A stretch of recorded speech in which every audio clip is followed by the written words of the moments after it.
Ito, sa Athens. Habang sina Silas at Timoteo ay hinihintay ni Pablo sa Athens, napansin niyang puno ng mga Diyos-Diyusan ng lungsod. Kaya nabagabag ang kanyang espiritu. Kaya nakipagpaliwanagan siya sa loob ng mga sinagoga roon sa mga Hudyo at sa mga Hentil na sumasamba sa Diyos. At sa sinumang makatagpo niya sa liwasang bayan araw-araw. Nakipagtalo rin sa kanya ilang mga pilosopong Griego ng mga Epicureo at Stoico. Ano ba ang sinasabi sa atin ng nagmamarunong na iyan? Sabi ng ilan. Sabi naman ng iba, nangangaral yata tungkol sa ibang mga Diyos. Sinabi nila iyon dahil nangaral si Pablo tungkol kay Jesus at sa muling pagkabuhay. Siya ay sinama nila at iniharap sa kapulungan ng Areopago at tinanong, maaari bang malaman namin kung ano itong bagong aral? Kaya tinuturo mo, bago sa aming pandinig ang sinasabi mo, kaya nais namin malaman ang kahulugan nito. Sapagkat walang ginagawa ang mga taga-Atenas at mga dayuhang naninirahan doon, kundi ang mag-usap-usap at makinig tungkol sa mga bagong turo. Tumayo si Pablo sa harap ng kapulungan ng Areopago at nagsalita, mga taga-Atenas, napapansin kong kayo'y lubos na napaka-religyoso sa maraming bagay. Sapagkat sa paglalakad ko sa lungsod at pagmamasid sa inyong mga sinasamba, nakakita ako ng isang dambana na may nakasulat sa Diyos na hindi kilala. Ang Diyos na inyong sinasamba, kahit hindi niyo nakikilala, ang siya kong ipinapahayag sa inyo. Ang Diyos na gumawa ng sanlibutan at lahat ng narito ay ang Panginoon ng langit at ng lupa at hindi naninirahan sa mga templong ginawa ng tao. Hindi rin siya nangangailangan ng anumang tulong o paglilingkod ng tao sapagkat siya mismo ang nagbibigay ng buhay, hininga at lahat ng bagay sa katauhan. Mula sa isang tao, nilikha niya ang lahat ng lahi sa buong mundo. Itinakda niya sa simula pa ang kanilang panahon at hangganan ginawa niya iyon upang hanapin nila ang Diyos. Paksakaling sa kanilang paghahanap, siya ay matagpuan nila. Ang totoo, hindi naman siya talagang malayo sa bawat sa atin sapagkat nakasalalay sa Kanya ang ating buhay, pagkilos at pagkatao. Can you say amen? Let's clap our hands to our God. Hallelujah. Itong lugar na ito, Athens, alam natin ito ay si Greece. At alam natin na ang Roma at ang Greece ay isang bansa na pagano na ang kanilang mga sinasamba ay mga Diyos-Diyosan, mga rebulto, na hindi nila na-differentiate, hindi nila na ipaghiwalay yung literature, saka yung relihiyon na pinagsama nila na yung sinasamba nila, kung sumasamba man sila kay Jupiter, kay Venus, or kay kanginong mga Diyos, itong Diyos na sinasamba nila, ito ay nilikha ng mga manunulat ng mga kathang isip. Literature Kasi pag sa literature, kathang isip yun Minsan makatotohanan. Kung alam niyo si Sherlock Holmes na novel, hindi naman totoo yun si Sherlock Holmes Katang isip yun Pero maraming tourists pag pumupunta sa London, hinahanap nila yung address ni Sherlock Holmes doon sa London kasi nakalagay doon yung address niya. At tinatanong nila sa mga taga doon, Londoners, saan dito yung dating bahay ni Sherlock Holmes? Hindi naman totoo si Sherlock Holmes katang isip lang. Pero sapagkat may very polite naman yung mga British, sinasabi nila doon banda. Kasi merong ganong address din naman nag-i-exist. So gano'n na hindi naman totoo, pero makatotohanan, nagiging parang totoo sa mga tao na nakikinig.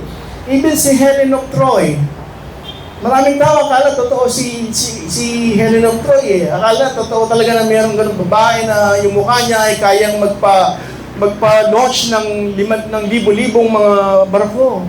Diba? A face that can launch 1,000 ships, sabi. Di ba yung palabas na yun, o yung libro na yun, yung nobela na yun, ay, kala natin totoo eh. Even King Arthur and the Knights of the Round Table eh.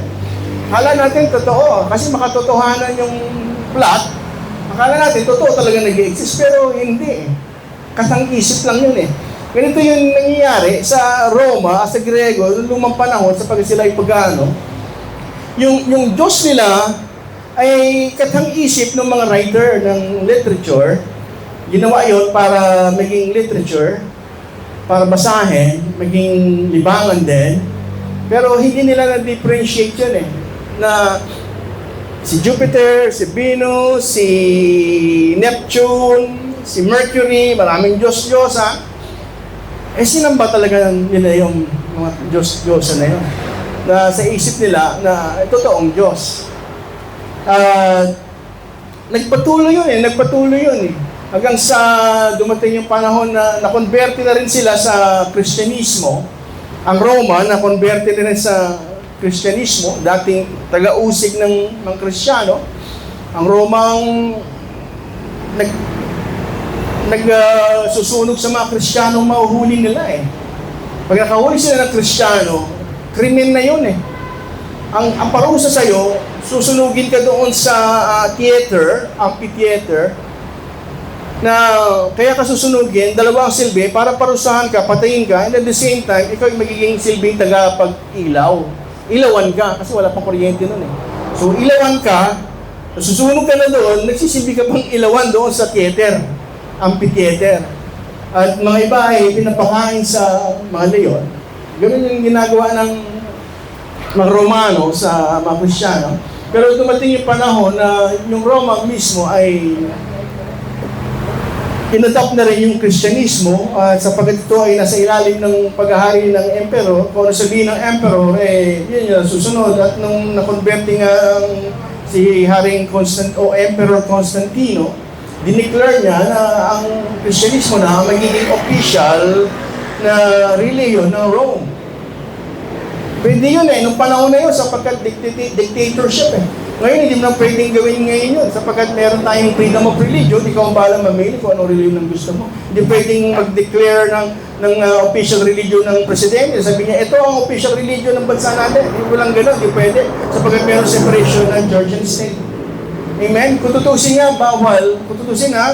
bawal, pero maraming gumagawa nito, na kung ikaw ay isang government office, bawal kang maglagay ng rebulto eh. Sa loob ng opisina eh. Bakit? Meron kasi nga separation ng church and state eh. Kahit ikaw ay katoliko, ikaw ay mayor, hindi ka pwedeng maglagay sa opisina mo ng rebulto na nagpapakita na ikaw ay katoliko dahil yung opisina mo ay parte ng gobyerno. Kung tutusin, hindi pwedeng gawin yun. Pero sapagkat, sa atin naman kung walang sisita, okay lang ginagawa naman yun. Maraming government offices na talaga mayroong mga altar, mayroong mga Belen, gano'n. So, ang Roma na-converte sa Kristyanismo at sa umpisa ay inadopt nila yung relihiyon ng Kristyanismo sapagkat ang relihiyon ng Kristyanismo ay nanggaling naman talaga sa mga Hudyo na Hudyo na to ay naniniwala sa isang Diyos na hindi naman sila gumagamit ng rebulto at takot nga sila gumamit ng rebulto sapagkat ang utos nga ng Diyos sa utos ay huwag kayo magkaroon ng anumang imahe, wangis ng tao, wangis ng ibon na nasa ilalim ng dagat o nasa lupa. Anywhere, basta image, malinaw ang utos ng Diyos, bawal gumamit ng anumang klaseng imahe. So, umpisa na nawala yung mga rebulto, napalitan yung mga rebulto ni Jupiter, ni Zeus, yung Z-E-U-S, Zeus, sila Neptune, sila Venus, tinanggal yun, nawala yung rebulto. Pero katagalan, sapagkat hindi nila matiis na wala sila nakikita doon sa altar, instead na ibalik si Zeus, si Jupiter, si Venus, ginawa nila, gumawa sila ng rebulto na nagre-represent naman ng mga santo, ng si Jesus Christ, si Mother Mary. Kaya ngayon, ito yung resulta sa mga simbahan. Talagang mayroong rebulto ni San Pedro, rebulto ni San Pablo, rebulto ni Santa Maria. Unti-unti na naipasok ulit yun. Kaya doon pinanganak yung Roman Catholic Church na hanggang ngayon kasama natin sa ating buhay. Can we clap our hands to our God?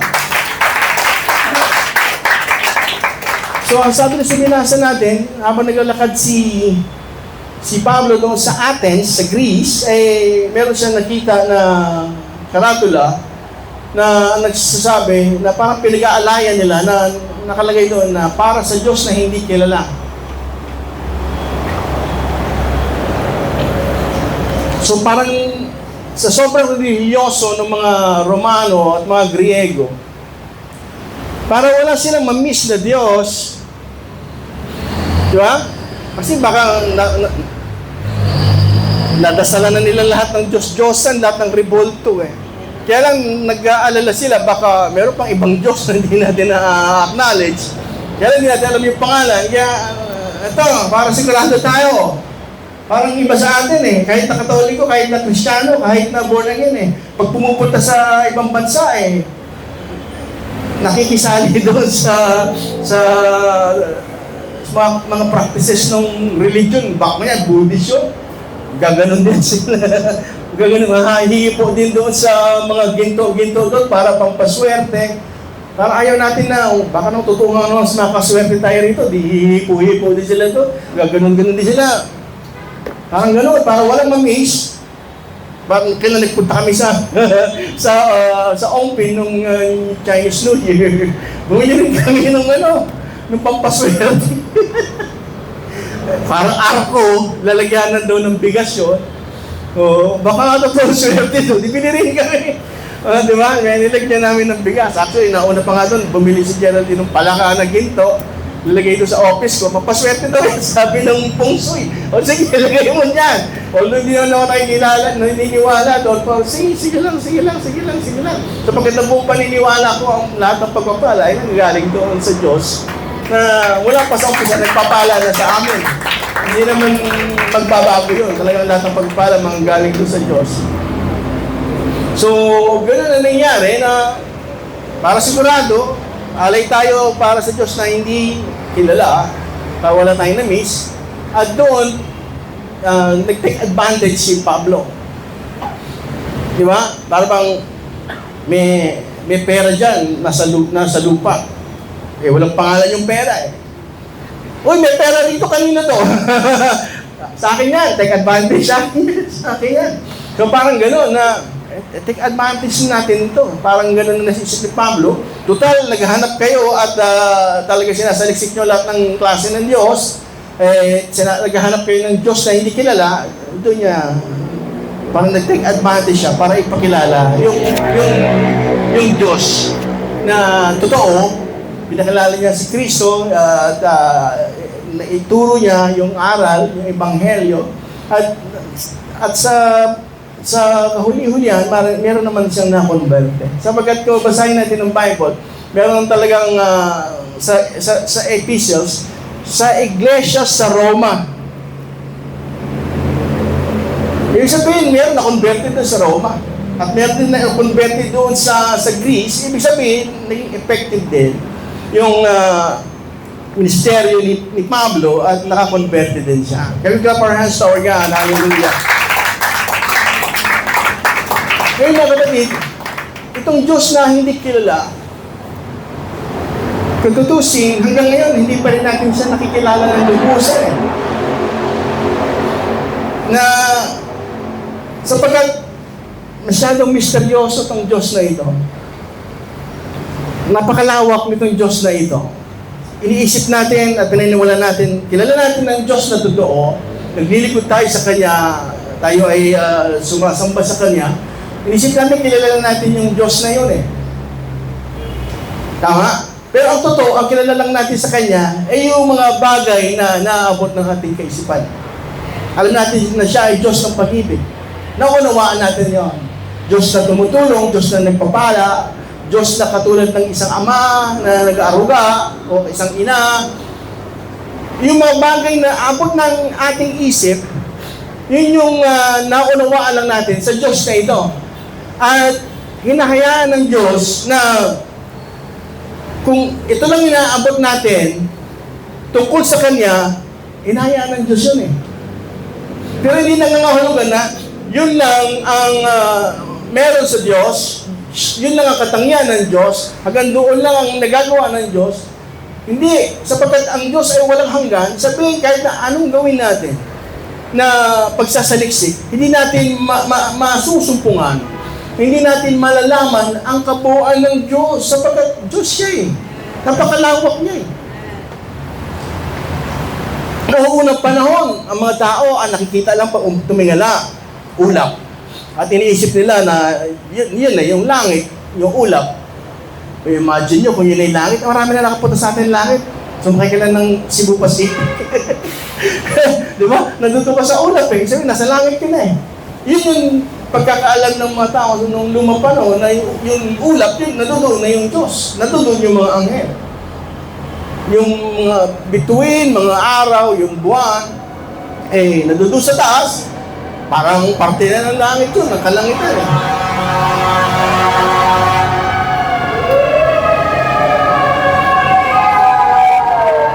At dahil sa ganoon, limitado pa ang kaalaman ng tao, ignorante pa, talagang madaling magpaniwala ang tao na yun yung Diyos, nandoon sa ulap, nandoon siya sa taas, at yung paniniwala na yun ay nagpagpatuloy until dumating na yung siyensya at nakapagpalipad na ng rocket palabas dyan sa orbit at nakita na yung nakalagpas na sila sa ulap. Uy, aba, ang lawak pala na ito. So, parang na-debunk na yung paniniwala na ang Diyos ay nasa doon sa mga ulap. Sa ngayon, mas challenging eh. Sapagkat nakaabot na ang tao sa lagpas ng ulap, nakalagpas na sa Earth atmosphere, nakarating na sila sa buwan, nakalanding sila sa buwan, nakakapagpalanding na sila ng mga unmanned spaceship sa Mars, at nakakarating na sila doon sa malalayong planeta at nakikita nila yung kalawakan ng universe. Maraming tao na parang biglang papasok sa isip nila na sapagkat ang konsepto na ng Diyos, yung Diyos ay nasa ulap lang, eh maraming tao na nagkakaroon na ng pagdududa na totoo bang may Diyos? Totoo bang may Diyos? Kasi ito, nakalagpas na kami ng ulap. Wala naman kami nakitang anghel.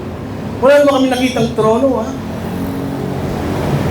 So, dahil doon, maraming tao na naging atheist, naging tao na hindi iniwala sa Diyos sapagkat parang walang Diyos eh. Tama ba? Parang yun yung nagdulot na nagkaroon ng doubt ang mga tao sa existence ng Diyos. Pero kung isipin natin ng mas malalim, habang lumalayo ang exploration ng tao dito sa space at napatunayan nila na wala talaga hanggan nitong space na ito, so unimaginable, hindi mo may imagine yung isang lugar na walang hanggan. Walang pader, walang bubong, walang sahig. Kahit anong gawin mo, mismong siyensya ang nagsasabi eh. Walang hanggan yan eh. So kung, paano mo, alam niyo yung gano'n na symbol? Anong ibig sabihin nun? Infinity eh. Any number divided by zero, ang sagot ay infinity. Undefined. Parang gano'n eh. Hindi mo ma-define, hindi mo talaga maaarok kahit anong talino ng tao, hindi niya maaabot yung kaduluduluhan ng space. Yung katotohanan na yun, mas lalo nagpapatibay na mayroong Diyos na lumikha. At itong Diyos na ito, sapagkat siya ay Diyos, kahit anong gawin natin mga tao, hindi natin maaabot yung kanyang isip eh. Hindi natin kayang sakupin yung lahat ng kanyang creation Kahit anong gawin natin, hindi tayo makakarating doon sa pinakamalapit na bituin. Maliban doon sa araw. Hindi natin kayang gawin yun. Doon nagpapatunay na mayroong lumikha eh. Sapagkat may gumawa nito eh. May gumawa nito eh. May gumawa ng cellphone na yan eh. May gumawa nitong relo eh. Lahat na makita mo, mayroong gumawa eh. Hindi pwedeng walang gumawa, pero nakikita mo, nag-i-exist walang gumawa. Hindi pwede. Lahat ng bagay na nakikita mo at mararamdaman mo, mayroong gumawa. Kaya hindi pwede na yung logic na kung saan na lang sumabog, kung saan na lang na dumating yan, nagkaroon na lang ng existence, aksidente, Big Bang Theory. Hindi pwede. Merong creator eh. Sapagkat kung walang creator, labo-labo to. Labo-labo ang mga planeta, labo-labo ang mga buwan, labo-labo yung mga stars, bigla na lang magbabanggaan yan, sapagkat kusang aksidente lang eh. Pero hindi. Ang tagal-tagal na, billions of years na tong mundo na ito, pero ngayon, nandito pa rin, no? Hindi tayo nababangga, hindi tayo bumabangga sa ibang planeta, sapagkat nananatili tayo doon sa ating orbit. Bakit ganun ang nangyari? Sapagkat yun yung disenyo nung lumikha na nagpapatunay, meron talagang isang designer, isang creator, isang manilikha, na kaya ang lahat ay in order, lahat ay ayos, sapagkat yung lumikha nito, napakatalino, napakagaling, napakamakapangyarihan, kaya tayo, ngayon, nananatili tayo dito sa mundo nito. At isa pang pruweba na talagang merong Diyos, tayo mismong mga tao. Tayo mismong mga tao. So, kahit na anong hayop, hindi marunong lumikha ang hayop, hindi marunong gumawa ang hayop eh. Hindi marunong gumawa ng bahay yung hayop eh. Yung gagamba hanggang ngayon, yung pa rin lang yung bahay niya. Billion of years na, sapon pa din. Hindi man lang siya nagbago ng disenyo, hindi man lang siya nag-isip na palitan ko kaya itong bahay ko para mas protektado o gagawa ko na may enclosure. Wala eh. Billion of years na, yun pa rin ang bahay niya. Maging yung mga ibang hayop, kung sila ay nasa kuweba sila. Kung sila ay nasa ilalim ng lupa, yun yung bahay nila. Sabihin, hindi sila nakakagawa ng ibang bagay eh. Malibas sa kung ano yung nandun sa programa nila eh.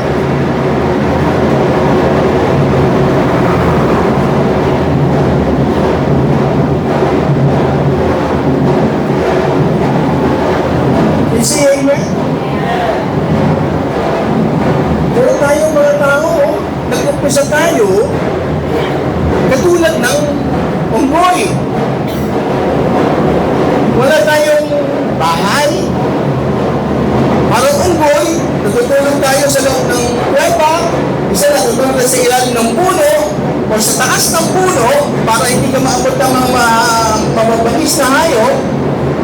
Doon tayo nag-umpisa, kapwerewa na hayop eh.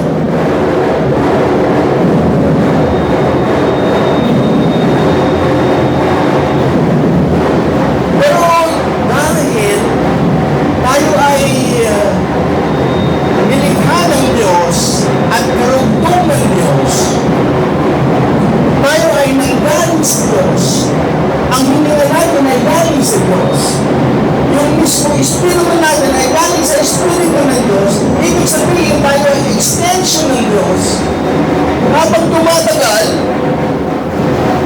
nariripil sa atin yung mga information, nariripil sa isip ng mga tao, yung mga katalinuhan na unti-unti ang tao nakakagawa ng mga bagay-bagay na mula sa wala eh.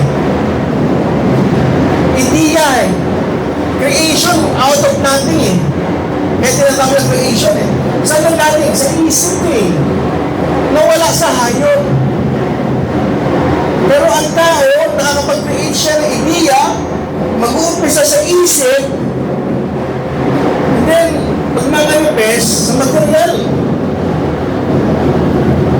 So yung mga unang tao, nakagawa sila ng sarili ng dami. Hindi naman nakagawa sila ng barong-barong siguro para maging bahay nila. Nakagawa sila ng bangka para pwede sila pumunta sa dagat. At tuloy-tuloy na yun eh. At hanggang sa nagkaroon ng industrial revolution, nakagawa ng makina, nakagawa na ng kotse, nakagawa ng aeroplano, nakagawa ng mga tangke. At ngayon, nandito tayo sa napaka-moderno, napaka-advanced na technology na nandito tayo sa era na meron ng artificial intelligence. Yung artificial intelligence nanggaling din sa tao, sa isip ng tao, sa sobrang talino ng tao, na yung artificial intelligence, hindi na tao yun, pero nakakausap mo. Kung meron kayong, kung gumagamit kayo ng ChatGPT, pwede nyo kausapin nyo na parang tao. Meron kang itatanong, lahat ang itatanong mo, meron siyang sagot, at meron pa siyang comment bago ka sagutin. Kaya may nagtanong ka na, tinanong mo siya, saan ba nag-umpisa itong bagay na ito? Paano ba nagawa ang cellphone? Bago niya sagutin yun, sasagutin ka ba niya na, mukhang meron kang interes sa teknolohiya. Gaganunin ka pa. Parang tao talaga yung kausap mo. Then sasabihin niya sa'yo, ito ang istorya kung paano nagawa ang cellphone. Then sasagot pa siya na, gusto mo bang palawakin ko ito? Gusto mo bang ituro ko sa'yo? Ipaliwanag ko sa'yo? Yung ganito, ganito, ganito? Parang tao na yung kausap mo. Parang tao na. At pwede na magtuloy-tuloy yung usapan nyo. Wala nang katapusan kung talaga papatulan nyo yun. Parang tao yung kausap mo na. Ang nagdahan, alam na lahat ng bagay. Wala kayong itatanong na hindi niya alam.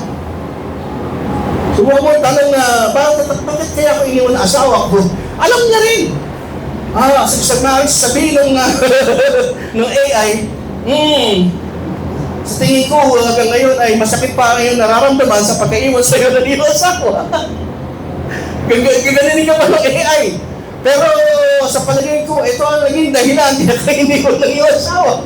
Ganon na yung pag-uusap yung AI. Parang tao. Nandito na tayo ngayon. Na talagang nakakatakot na hindi ko alam kung napanood nyo yung palabas sa napanood ko sa YouTube, sa China, yung robot, hindi lang lumalakad ng gano'n. Nagkakarate na. Tumatumbling ng gano'n. Nagdisipa na. Grabe, sabay-sabay sila. Robot yun ha. Tumatalon, nag-vertical, nag-somersault, nagkakarate. Ganun na po katalino ang tao. At yun yung nagpapatunay na meron talagang Diyos sapagkat yung talino ng tao talagang matitrace back mo galing doon sa talino ng Diyos. Na kaya tayo matalino sapagkat ang pinanggalingan natin ay Diyos. Ngayon, titigil ba? Dito na lang ba na meron tayong artificial intelligence? Hindi pa. Bakit? Sapagkat yung Diyos na lumikha ng lahat ng bagay, up to now, hanggang ngayon, He's still an unknown God. Hindi pa rin natin siya kilala. At hindi natin makikilala ang kabuuan niya. So kahit anong pilit natin, hindi natin maaarok yung kanyang kabuuan. Pero habang tumatagal, dumadami ang nalalaman natin sa Diyos. Pero still, kahit anong gagawin natin, kaya itong Diyos na ito ay hindi natin lubusang makikilala. So anong dapat natin gawin? Ganun alam natin na totoo naman talagang may Diyos. Kung alam natin na totoong merong Diyos, i-take advantage natin yung katotohanan na meron tayong Diyos. Hindi kailangan na alamin natin ang kanyang kabuuan Ang sapat na yung, alamin mo lang yung mga bagay na alam mo mapapakinabangan natin, mapapakinabangan mo bilang tao, habang ikaw ay nabubuhay sa mundo. Hindi mo kailangan malaman ng maraming bagay, mga misteryo. Ang kailangan mo nang malaman yung mga bagay na mapapakinabangan mo, habang ikaw ay nabubuhay dito. Siya ay Diyos ng pag-ibig. Sapat na yun. Siya ay Diyos na tumutulong. Siya ay nasa lahat ng bagay. Alam niya ang lahat ng bagay. Siya ay gumagabay. Ito yung mga bagay na hindi man ito yung kabuuan ng Diyos, pero ito sapat-sapat na sa atin yun. At hindi yung tayo.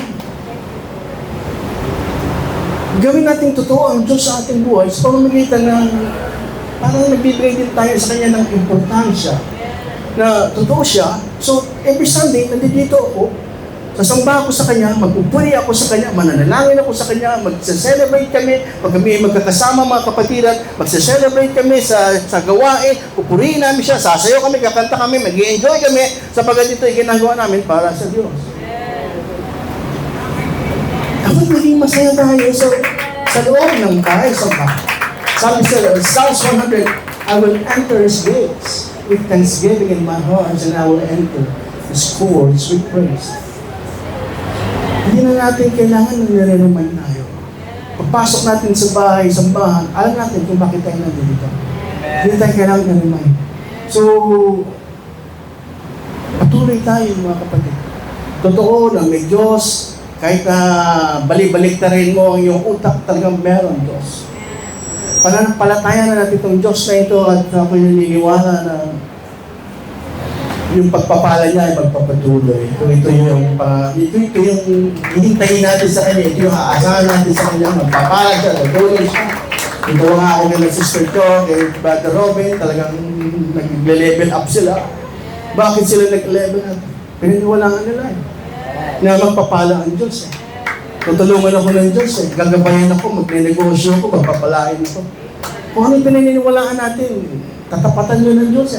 Kung wala kang paniniwala, hindi ka naniniwala sa Diyos, hindi mo siya binibigyan ng halaga, wala ka rin. Wala kang connection sa Diyos. Wala kang magagawa sapagkat wala kang connection sa Diyos. Pero kung pininiwala mo na meron kang Diyos, take advantage mo. Hindi magtatrabaho ako, magne-negosyo ako, magpaplano ako, mangangarap ako, at alam ko, tutulungan ako ng Diyos. At makikita mo talaga tutulungan ako ng Diyos. Kapatunayan na po natin. Kailangan lang talaga natin papauwi ng ating mga buhay. Kaya say amen. Hallelujah. Let's all stand, mga kapatid. In the beginning was the Word, and the Word was with God, and the Word was God. The same was in the beginning with God. All things were made by Him, and without Him